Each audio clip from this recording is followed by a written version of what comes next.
Thank you very much, Madam Deputy Speaker. I was very pleased earlier today that the Labour member for Birmingham Yardley acknowledged that there is a common sense of good motive amongst members of Parliament from all sides of the House. I confess that has not always been reflected in the tone of many of the debates which I've attended, which has been a cause of some sorrow to me, because I believe that in this debate on the principles of democracy and the rights of the electorate, there is a huge amount of common ground. Of course, we got elected to Parliament to uphold those very rights. I think most of us have a common dream, a dream of a society that is ever more prosperous and free, virtuous, or if not virtuous, at least seeking to become more virtuous, happy, people pursuing their goals and flourishing to the fullest extent, not trapped in poverty. And to the front bench spokesman, of talking about the inhumanity of bureaucracy under this government, I have to say to her, please read the reports of the Centre for Social Justice at the time leading up to the 2010 election, because the state is never an instrument of kindness and compassion under any government. It's always rule-bound, it's always inhumane. And one of the things we all must do, which is not the topic of this debate, is to work out how to enable all of the wonderful public servants in all of our public services to be freer to express the compassion which they personally feel for other human beings. And members will find on the record a speech I made some time ago in relation to PIP on just this subject. Now, I believe that democracy is the foundation of that dream. And the foundation of that dream is something which I feel very deeply, and that is the moral, legal and political equality of every person. Every single person, irrespective of their actual merits, should be treated by our systems as morally, legally and politically equal. That's why it's so important. Somebody mentioned boundary changes earlier. My constituency happens to represent about the right number of people, but some are way too large and some are way too small, and that does not reflect political equality. Now, democracy ought not to be idolised. Goodness knows, in the midst of this political crisis, things have gone wrong. And I refer to the economic crisis many times. I have done many times to say that we are, I believe, in a profound crisis of political economy that goes way beyond the topic of any one particular debate. The fundamental issue at stake, though, is this, that we need to be able to restrain the coercive power of the state peacefully at the ballot box.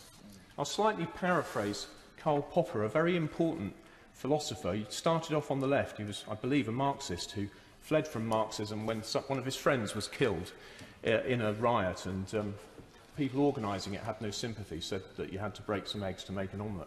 And he started thinking about whether communism was in fact scientific. But he said this, and I do slightly paraphrase to reflect the spirit of the day: you can choose whatever name you like for the two types of government.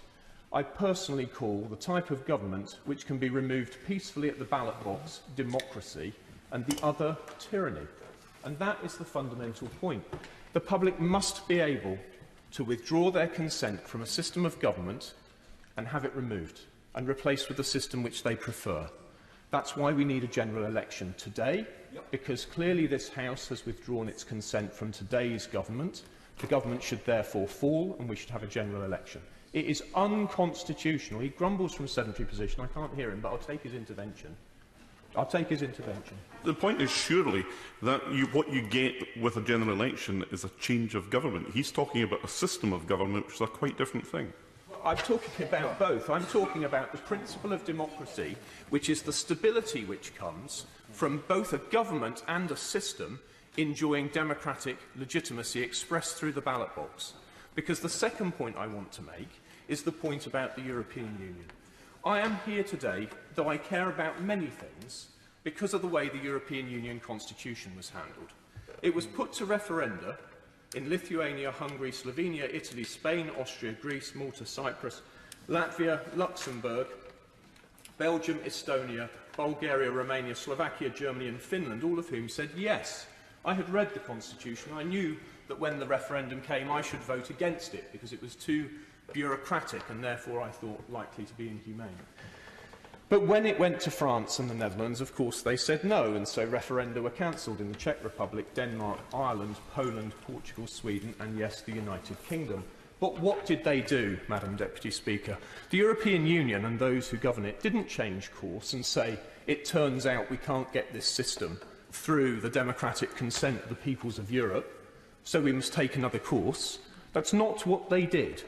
As anyone who read Open Europe's side-by-side comparison of the Lisbon Treaty, which replaced the European Constitution, next to that Constitution, anyone who read that document will know they're functionally equivalent. And what they did was an absolute democratic outrage. They changed the Constitution of France to avoid a referendum, and they made Ireland vote twice. And that is why I'm in politics. The fundamental issue at stake today, Madam Deputy Speaker... I will, just before I finish. I get the impression it is on his peroration. I can't resist an historic footnote to the Lisbon Treaty, and that is that when a number of us argued that we ought to have a referendum on the Lisbon Treaty in the United Kingdom, one party said that we shouldn't have a referendum on this. We should have an in-out referendum on our membership of the European Union, and that party was the Liberal Democrats. Where are they on that position today? Well, of course, as he knows, they're now committed to always ignoring a Leave result, and that too is an outrage, but at least they're clear about it, and I feel confident we could rely on them to abide by it. The fundamental point is this, Madam Deputy Speaker: the people must get the government they vote for, and they must not get the government that they didn't vote for, that they can't get rid of. This is a fundamental point related to the dreams we all have of a better society. It's about the dignity of the individual and the right of every person to determine their future peacefully at the ballot box. Yeah.